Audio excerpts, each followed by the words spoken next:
जय श्री राधे कृष्णा। आप सभी का आपके अपने YouTube चैनल पर स्वागत है। आप सभी को संतान सप्तमी की ढेर सारी शुभकामनाएं।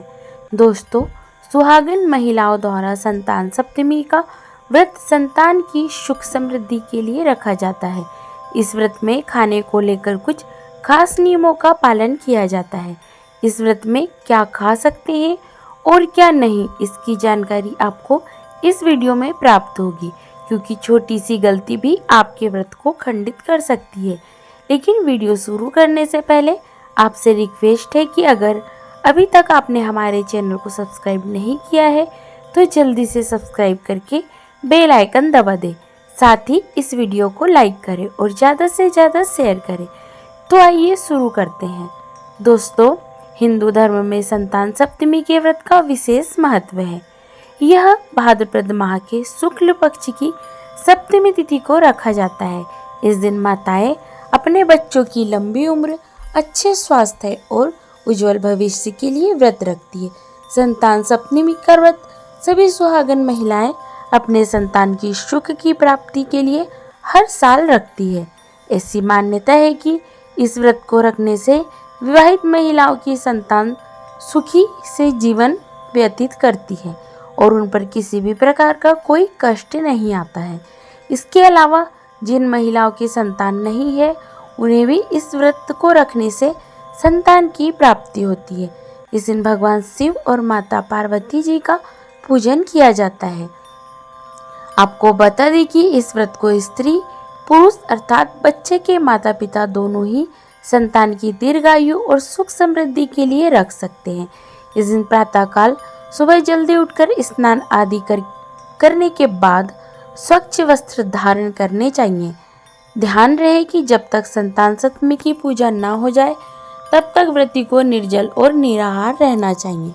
आप तब तक अन्न और जल की एक बूंद भी ग्रहण नहीं कर सकते। आप तब तक अन्न और जल की एक भी बूंद ग्रहण ना करें। पूजा होने के बाद ही आप कुछ खाए पिए।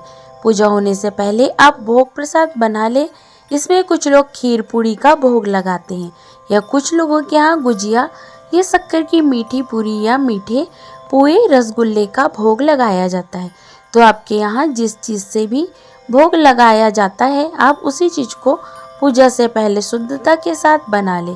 ध्यान रखें कि इस दिन प्रसाद में नमक का सेवन वर्जित है। इसमें सिर्फ मीठा भोग प्रसाद ही चढ़ाया जाता है। दोस्तों, संतान सप्तमी की पूजा दोपहर के समय तक कर लेनी चाहिए। पूजा के भोग प्रसाद में 7 पुए चढ़ाए जाते हैं, जिसमें से 7 पुए माता पार्वती के होते हैं, जो पूजा के बाद किसी ब्राह्मण को दान दिए जाते हैं, और दूसरे 7 पुए स्वयं खाए जाते हैं। पूजा होने के बाद इन्हीं को प्रसाद स्वरूप खाया जाता है।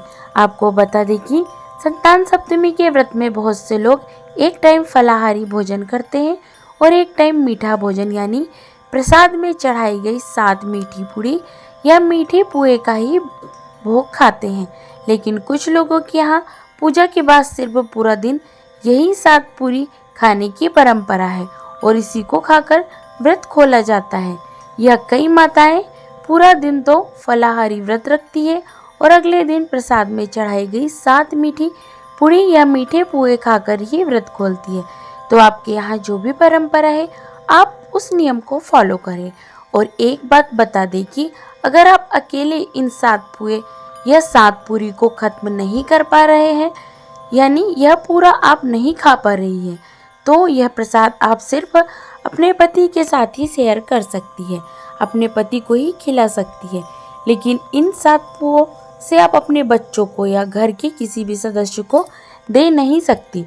इस बात का विशेष ध्यान रखें। और यदि फिर भी कुछ पुए या पूरी बच जाती है तो फिर आप गाय को खिला सकती है।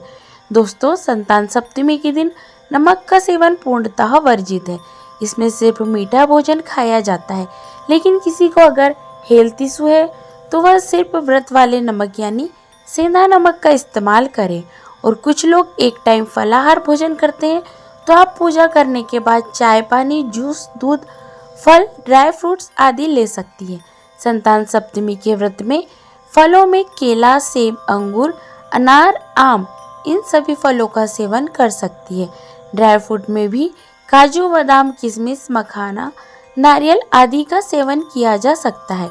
इसके अलावा समा के चावल की खीर या साबूदाने की खीर भी बना के खाई जा सकती है, या कुछ लोग कुट्टू या सिंघाड़े के आटे की पूरी दही के साथ खा सकते हैं, या खोया, पनीर या कोई भी मिठाई भी खाई जा सकती है। चलिए अब जानते हैं कि इस व्रत में क्या नहीं खाना चाहिए। दोस्तों, संतान सप्तमी में आप प्याज लहसुन का सेवन भूलकर भी ना करें। इस दिन मांस मछली का सेवन पूर्णतः वर्जित है। अंडा आदि भी नहीं खाना चाहिए और अनाज का सेवन भी नहीं करना चाहिए। इस दिन गलती से भी गेहूं, दाल, चावल, मैदा, बेसन, सूजी इनका इस्तेमाल ना करें और इस दिन सरसों के तेल व सफ़ेद नमक का इस्तेमाल करने से व्रत टूट जाता है। इस बात का ध्यान रखें। साथ ही इस दिन शराब या किसी अन्य नशीले पदार्थ का सेवन भी नहीं करना चाहिए। तो दोस्तों, आशा करती हूँ यह जानकारी आपको पसंद आई होगी।